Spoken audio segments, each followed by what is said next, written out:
खुशामदीद, बहुत बहुत इस्तकबाल। न्यूज सेंटर में आप सबका बहुत बहुत इस्तकबाल। मैं हूँ आपका बेज़बान इदरीस फलाही। शाम के ठीक 6 बज चुके और मैं हूँ आपके साथ अतिया मुजीब। न्यूज सेंटर के जरिए रोजाना बड़ी खबरों के साथ आपको रूबरू करवाते हैं और आज दिन भर क्या कुछ खास रहा है, कौन सी बड़ी खबरें हैं, उस हवाले से आपको जानकारी देंगे। सबसे पहले आपको बताएंगे जम्मू कश्मीर के लोगों को देंगे ईद उल अजहा का तोहफा। वज़ीर-ए-आज़म मोदी जम्मू कश्मीर के दौरे पर 6 जून को आने वाले हैं। क्या कुछ रहेगा आपको बताएंगे। इसके अलावा दूसरी खबर, जहां पर मॉनसून इजलास का आगाज जो है 21 जुलाई से होगा और इस मौके पर ऑपरेशन सिंदूर पर बहस की जाएगी और क्या कुछ जानकारी है वो भी आप तक पहुंचाएंगे। इसके अलावा आपको ये भी बताएंगे ऑपरेशन सिंदूर के बाद मोदी हुकूमत की पहली काबीना मीटिंग आज दिल्ली में मुनक्किद हुई है, उसके सिलसिले में भी आपको जानकारी देंगे। इसके अलावा अगली खबर, जहां पर मनासिक हज का बाकायदा आगाज हो चुका है, इस बीच क्या कुछ खास है वो भी आपको सुनाएंगे। इसके अलावा आपको बताएंगे जम्मू कश्मीर की तबाही के लिए पीडीपी जिम्मेदार है। काबीना वजीर सकीना इतू की जानिब से पीडीपी पर पलटवार किया गया, क्या कुछ मामला है आपको बताएंगे। इसके अलावा पर मौसम के हवाले से बात करेंगे, सालाबारी भी हुई है और नुकसान भी हुआ है, वो भी आप तक पहुंचाने की कोशिश करेंगे। तो आज की ये 5 बड़ी खबरें रहने वाली, इनकी तरफ चलते हैं। सबसे पहले आपको बताएंगे काबीना वजीर सकीना इतू ने महबूबा मुफ्ती के बयान पर पलटवार किया है। जम्मू कश्मीर के तमाम तर बिगड़े हालात की जिम्मेदार पीडीपी है। कश्मीरी पंडित सिर्फ महबूबा मुफ्ती के नहीं बल्कि सब कश्मीरियों के, और उनकी फिक्र सबको है। पीडीपी कश्मीरी पंडितों के मामले पर मनफी सियासत कर रही है। यह बयान आज काबीना वजीर सकीना इतू की जानिब से दिया गया है और महबूबा मुफ्ती और खासकर पीडीपी की जानिब यह निशाना साधा गया है। उन्होंने कहा कि जो मामला दूध टॉफी का भी उन्होंने नाम दिया है और साथ ही में कहा कि जो कुछ भी जम्मू कश्मीर के अंदर हो रहा है, चाहे अनएम्प्लॉयमेंट हो या दीगर जितने भी हालात हैं, और खास करके रियासत का दर्जा घटा के यूटी की जानिब बढ़ना, ये सारी की सारी वो चीजें हैं जो इक़्तिदार पीडीपी के दौरान हुआ है।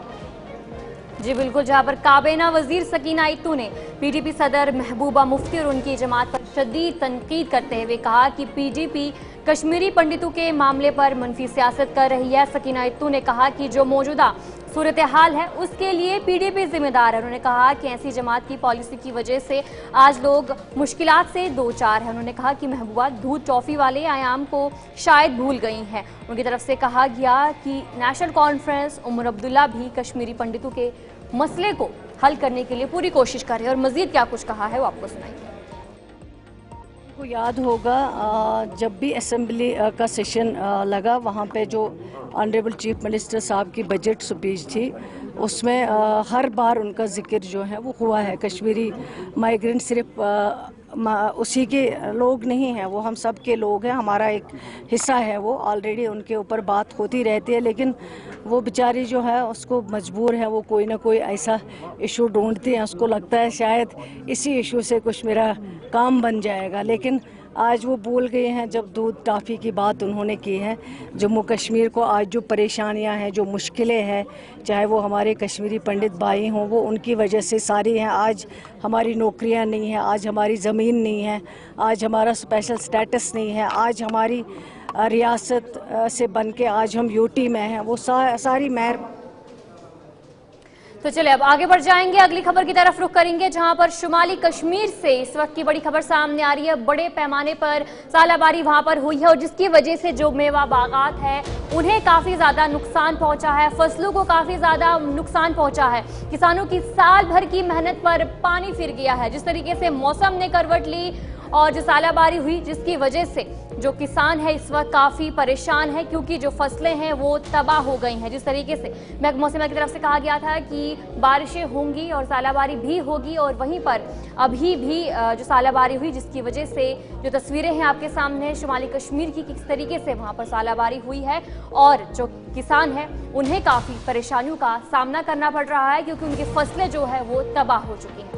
जिस तरह रवा महीने में काफ़ी ज़्यादा मौसम ने करवट ली है और मौसम के अंदर करवट लेने के बाद लगातार वादी कश्मीर के अंदर पहाड़ी इलाकों के अंदर हल्की सी बर्फबारी भी देखने को मिली। वहीं पर अगर बात करें तो मैदानी इलाकों में बारिशें देखने को मिली। लेकिन अगर बात आज की करें तो शुमाली कश्मीर के पट्टन और दीगर कई इलाका जात में तेज धुंध और जबरदस्त ज़ालाबारी हुई है, जिसके नतीजे में जो खड़ी फसलें हैं उनको भी नुकसान पहुंचा है। और साथ ही अगर मेवों की बात करें तो मेवों को भी काफी ज्यादा शदीद नुकसान पहुंचा है, जिसके बाद जो कश्मीर के अंदर जितने भी किसान हैं या जो फ्रूट ग्रोवर्स हैं उन सभी लोगों को अब अगली मईशत के लिए काफी नुकसान देखने को मिलेगा।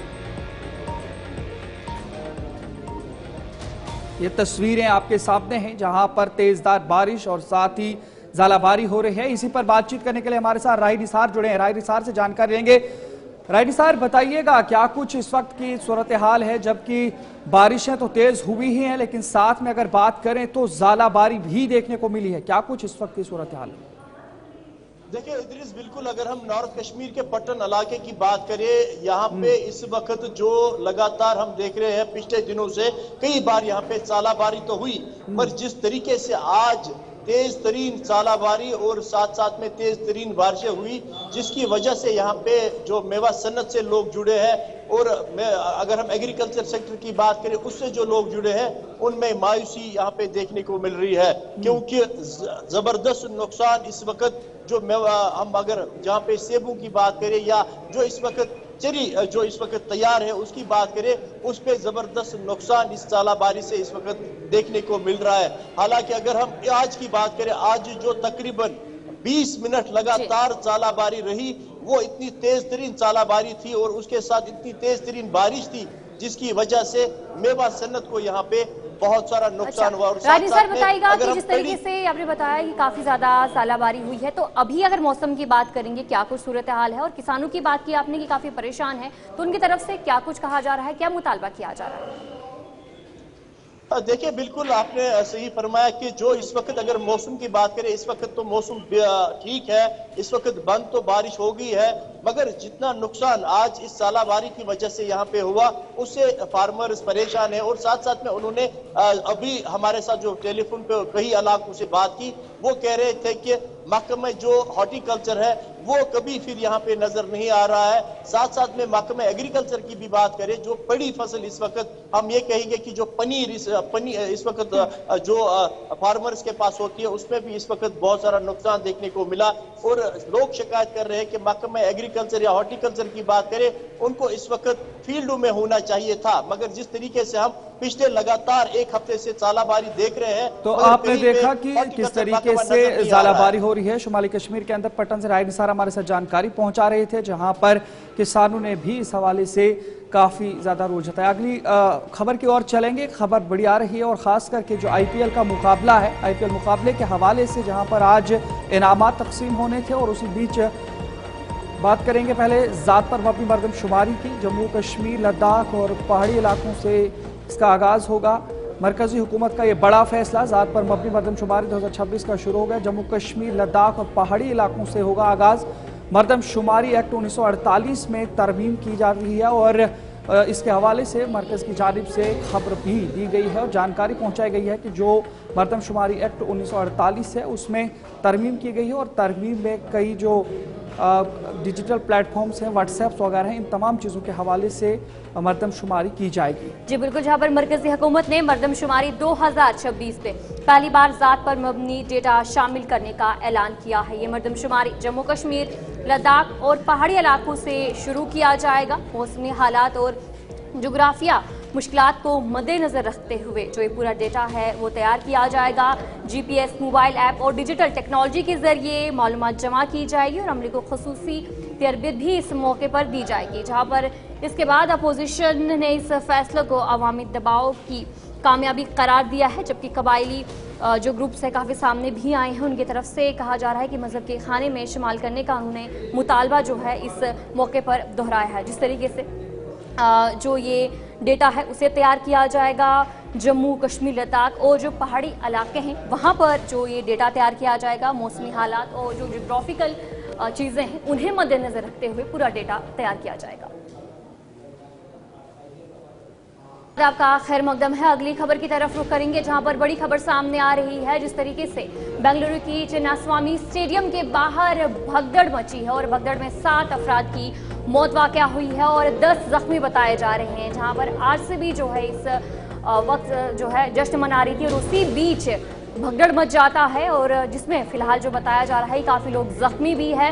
बेंगलुरु के चिन्नास्वामी स्टेडियम के बाहर ये पूरा मामला पेश आता है, जहां पर आरसीबी जो है जीतने के बाद वहां पर जश्न मना रही थी और वहीं पर 7 लोगों की फिलहाल मौत हो गई है और 10 लोग जख्मी बताए जा रहे हैं और उन्हें अस्पताल मुंतकिल किया गया और काफी भगदड़ मच जाती है। जिस तरीके से जो आईपीएल टाइटल 17 साल के बाद जो है वो जीता गया है आरसीबी ने और वहां पर फैंस जमा हुए थे, काफी भीड़ वहां पर थी और उसी बीच ये पूरी भगदड़ मच जाती है। जी बिल्कुल, बात करेंगे जिस तरीके से कल आईपीएल का फाइनल खेला गया पंजाब और आरसीबी के दरमियान और उसके बाद ही आज ये जश्न परेड और फतेह का जश्न होना था और इसी सिलसिले में अगर बात करें तो एमएच चिन्नास्वामी स्टेडियम के करीब ही रॉयल चैलेंजर्स की फतेह की खुशी में निकाली जाने वाली परेड के दौरान ये भगदड़ जैसी सूरत हाल पैदा हो गई और इस वक्त पेश आया जब टीम की तारीखी कामयाबी का जश्न मनाने के लिए हजारों अफराद जमा हो गए थे। अचानक बढ़ती हुई भीड़ के बाइस बदनज़मी हुई जिसके नतीजे में कम अज़ कम 10 अफराद जख्मी हो गए हैं, जिनमें से एक की हालत तशवीशनाक बताई जा रही है।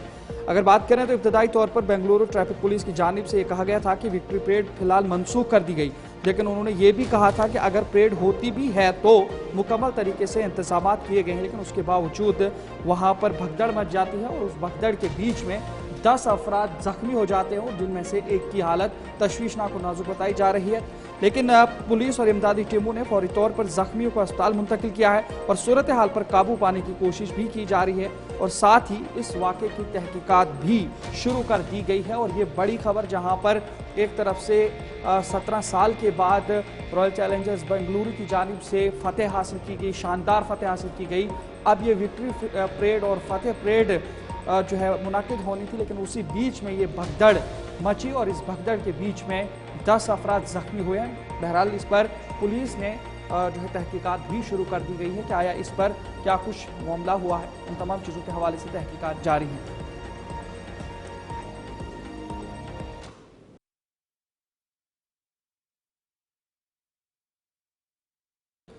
चले नाज़रीन आगे बढ़ जाएंगे और आप कुछ ही वक्त के बाद यानी आज से 2 दिन के बाद ठीक वज़ीर-ए-आज़म मोदी जम्मू कश्मीर के दौरे पर आएंगे। जम्मू कश्मीर के लोगों को ईद का तोहफा देंगे वज़ीर-ए-आज़म मोदी। कटरा से कश्मीर वंदे भारत रेल का रस्मी इफ्तिताह करेंगे वज़ीर रेल अश्वनी वैष्णो। कल ही जम्मू पहुंचेंगे, ये बड़ी खबर, जहां पर कटरा से श्रीनगर की जानिब जाने वाली ट्रेन और दुनिया के सबसे ऊंचे रेल ब्रिज पर, चिनाब रेल ब्रिज पर जो ट्रेन वंदे भारत जाएगी उसका रस्म इफ्तिताह 6 जून का होगा और 5 जून को ही अश्वनी वैष्णो जम्मू पहुंचेंगे। जी बिल्कुल, जहां पर तैयारियों के हवाले से बात करेंगे, तैयारियां भी जोरों शोरों पर देखने को मिल रही है और इस सिलसिले में जो एलजी मनोज सिन्हा ने मीटिंग भी की थी। वज़ीर-ए-आज़म नरेंद्र मोदी के 6 जून को जो है दौरा कर सकते हैं और जिसके पेश नज़र सिक्योरिटी के सख्त इंतजाम किए गए हैं। चिनापुल की तारीख की इफ्ताही तकरीब और वंदे भारत ट्रेन की रवानगी के पेश नज़र police, CRPF, railway protection force और दीगर एजेंसियों को हाई अलर्ट पे रख दिया गया है, जबकि कटरा, रियासी और उधमपुर समेत आज़ाद इलाकों में चप्पे चप्पे पर सिक्योरिटी को तैनात कर दिया गया है। और 6 जून को वज़ीर-ए-आज़म नरेंद्र मोदी जो है वो पहुंचेंगे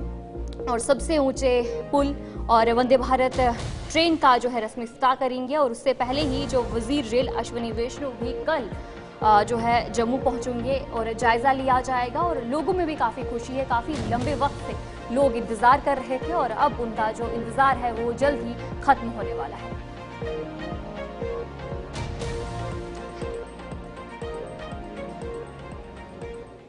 तो चलिए अब आगे बढ़ जाएंगे, अगली खबर की तरफ रुख करेंगे। पार्लियामेंट के मॉनसून इजलास की तारीख का ऐलान कर दिया गया है। जो मॉनसून इजलास है उसका आगाज 21 जुलाई 2025 से होगा और 12 अगस्त तक इजलास जारी रहेगा। और ऑपरेशन सिंदूर के बाद जो ये पार्लियामेंट इजलास है वो मुनक्किद होने वाला है और ऑपरेशन सिंदूर पर ही इस पर बहस होगी। और जहाँ पर अपोजिशन की बात करेंगे उनकी तरफ से लगातार मुतालबा किया जा रहा था कि ऑपरेशन सिंदूर पर एक पार्लियामेंट इजलास तलब किया जाए और उसके बाद ही फिलहाल जानकारी सामने आती है कि अब इसकी तारीखों का भी ऐलान कर दिया गया है। 21 जुलाई से इसका आगाज होगा और 12 अगस्त तक ये इजलास जारी रहेगा और ऑपरेशन सिंदूर पर खासतौर पर इस इजलास में बहस होने वाली है। ऑपरेशन सिंदूर पर बहस के लिए अपोजिशन जमातों के पार्लियामेंट का खुसूसी इजलास बुलाने के मुतालबे के दरमियान मरकज़ी हुकूमत की जानिब से पार्लियामेंट के मानसून इजलास का ऐलान कर दिया गया है। पार्लियामेंट के मानसून इजलास का आगाज 21 जुलाई 2025 से होगा और ये भी आपको बताएं कि इंडिया इत्तेहाद में शामिल 16 सियासी जमातों ने वज़ीर-ए-आज़म के नाम खत तहरीर करते हुए पार्लियामेंट का खुसूसी इजलास बुलाने का मुतालबा किया था। और इतलात ये भी है कि पार्लिमानी उमूर की काबीना कमेटी ने मानसून इजलास की तारीखों से मुतालिक तजवीज़ सदर द्रौपदी मुर्मू को भी भेज दी है, जिसमें मानसून इजलास 21 जुलाई से 12 अगस्त के दरमियान बुलाने की सिफारिश की गई है। ऑपरेशन सिंदूर के बाद इस पहले इजलास के हंगामा खेज होने के आसार भी नजर आ रहे हैं। आतिया, इस तरह अगर बात करें तो हुकूमत का यह भी कहना है कि पार्लियामेंट के आइंदा मानसून इजलास के दौरान अपोजिशन अगर असूलों के तहत बहस का मुतालबा करता है तो वो पहलगाम दहशतगर्द हमला और ऑपरेशन सिंदूर पर बहस के लिए तैयार है। आइंदा इजलास के दौरान हुकूमत इलाहाबाद हाईकोर्ट के जज जस्टिस यशवंत वर्मा के खिलाफ मुआवजे की तहरीक लाने की भी तैयारी कर रही है।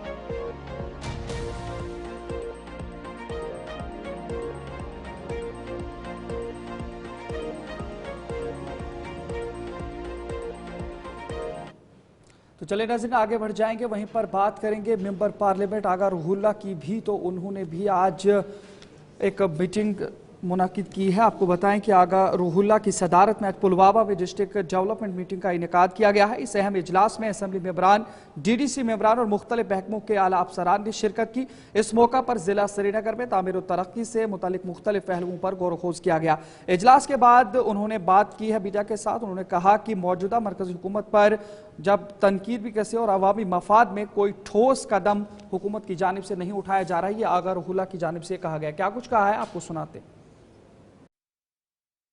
अभी बताया, मैं अभी मीटिंग से निकला हूँ, अभी आपने बताया तो इसके क्रेडेंशियल्स चेक करके और एक माहौल जो आपको पता ही है जम्मू कश्मीर के लोगों के खिलाफ, बिलखुसूस कश्मीर के लोगों के खिलाफ कैसे बनाने की कोशिश की गई थी राइट विंग के ज़रिए, RSS के ज़रिए। इस पहलगाम में जो इंसिडेंट हुआ उसके बाद और बहुत सारी जगहों पे, देहरादून में भी, उत्तराखंड में, दिल्ली में या चंडीगढ़ में भी इस तरह के इंसिडेंट्स आपने देखे। ज़्यादातर हिंदुस्तान के लोगों ने इस तरह की साजिशों का या इस तरह के हालात को धकेला, उसको कबूल नहीं किया। मगर एक जो राइट विंग है RSS, BJP, जो उनका इकोसिस्टम है, उनने अभी भी इस पैटर्न पे जो है काम करना बंद नहीं किया है। कश्मीरियों को कश्मीरी होने के लिए और कश्मीरी मुसलमान होने के लिए तो वो दुश्मन समझते हैं और उनको असॉल्ट भी करते हैं, हमला भी करते हैं, न सिर्फ उनकी जान पे कश्मीर। चले नाज़रीन वक्त हुआ चला है, चलते चलते 10 अहम सुर्खियों से भी आपको आगाह करते हैं। एलजी मनोज सिन्हा ने वज़ीर-ए-आज़म के दौरे की तैयारियों का लिया जायजा। मीटिंग की मुनाकिद, मीटिंग में पुलिस सरबराह, IGP, सूबाई कमिश्नर और दीगर अफसरान ने की शिरकत। जिला रामबन में गैर कानूनी सरगर्मी के खिलाफ कार्रवाई, पुलिस ने दहशतगर्द के जरिए जमीन को किया जब्त, तहकीकात जारी। जम्मू कश्मीर में कोरोना मुतासरीन की तादाद पहुंची 9, मुल्क में तादाद 4000 के पार। रियासी में हुआ सड़क हादसा, गाड़ी गहरी खाई में जा गिरी, 11 अफराद जख्मियों को अस्पताल में भर्ती किया गया। पार्लियामेंट के मानसून इजलास की तारीख का ऐलान 21 जुलाई से 12 अगस्त तक रहेगा जारी। आलमी मंच पर पाकिस्तान को बेनकाब करने वाले ओवैसी का मुल्क में वापसी पर शानदार इस्तकबाल, हिमायत में लगे पोस्टर। तोड़फोड़ को लेकर अफवाह फैलाने वालों पर दिल्ली हुकूमत सख्त, कसूरवारों के खिलाफ FIR दर्ज करने की दी हिदायत। सिक्किम में शदीद लैंडस्लाइड, कई इलाकों के राब्ते मुनक़ते, फौज का रेस्क्यू ऑपरेशन जारी। दिल्ली में आलूदगी फैलाने वाली गाड़ियों को नहीं मिलेगी दाखिले की इजाजत। नई मंसूबे के तहत हुकूमत की नई अहम फैसले। यूक्रेन की ताकत बढ़ाने के लिए बरतानिया आया सामने, 1 लाख ड्रोन देने का किया ऐलान। तो चले नाज़रीन, आज फिलहाल इतना ही। उर्दू खबरनामा यहीं पर इख्तिताम पजीर होता है। न्यूज सेंटर से अपने मेजबान इदरीस फलाही और अत्या मुजीब को इजाजत दीजिए। इंशाल्लाह कल फिर इसी वक्त मुलाकात होगी। तब तक के लिए अल्लाह हाफिज।